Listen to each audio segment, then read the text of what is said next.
So what do you think your students, what do they want to get out of this virtual exchange? Like, what are they hoping to learn? Okay, I asked them once about that, and they were in for the experience.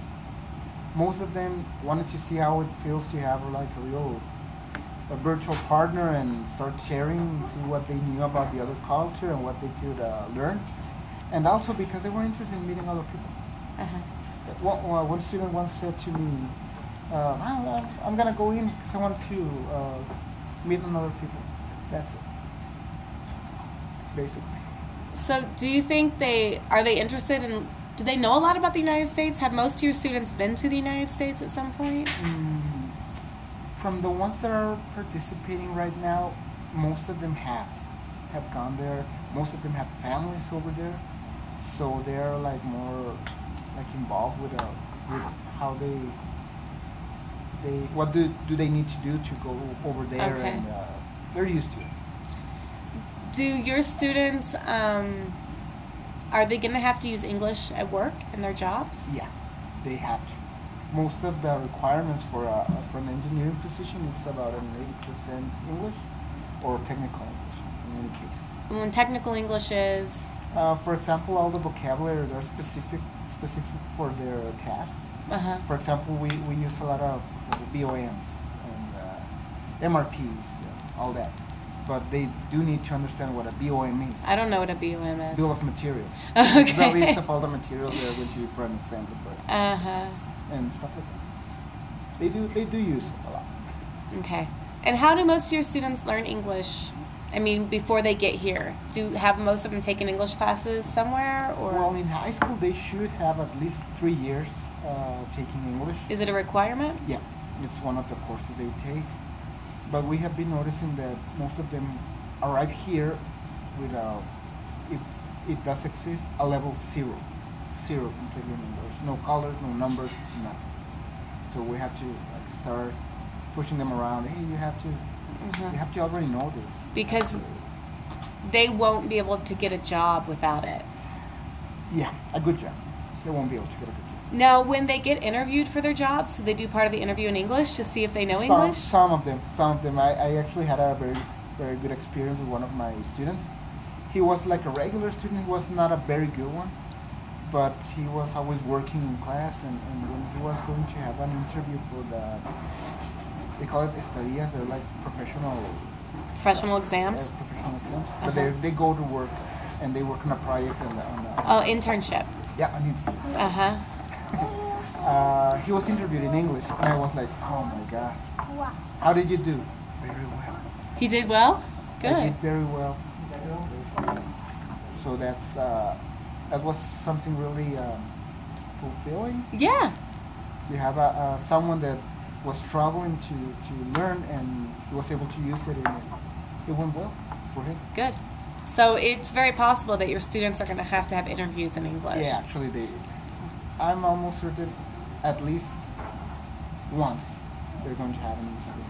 Would it be helpful if they practice interviews with my students in English? Yeah, well, actually, there's it's an engineering class. There are some topics that are specific for interviews, and I have a lot of hard time finding someone to interview them.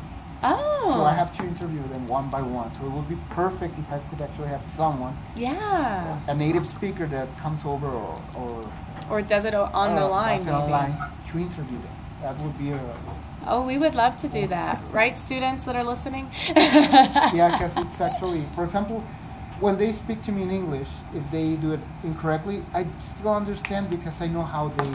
understand Spanish. Yeah, I know how they speak. So I get the idea of what you're trying to say. Yeah.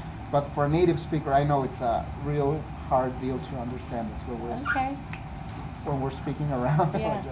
So in summary, generally speaking here at the university, you guys don't use learning management systems like Blackboard or Canvas. So those are a little bit foreign to your students. They don't have to turn in their assignments online. No. So the best approach, in your opinion, would be for having like virtual conversations or posting videos would actually be social media? Social media. Do your students use things like Messenger, or how do they, if they were going to like face to face talk to somebody, what's the best way to do it? Most of them use the Messenger for Facebook, because they usually have a Facebook account, and they're like their whole class makes a group on Facebook, and there's where they start sharing information, news, homework. For example, if I need to send a homework like immediately because I forgot or it's due tomorrow, I can log in and, hey guys, I need you to give or finish this assignment for tomorrow, let's say.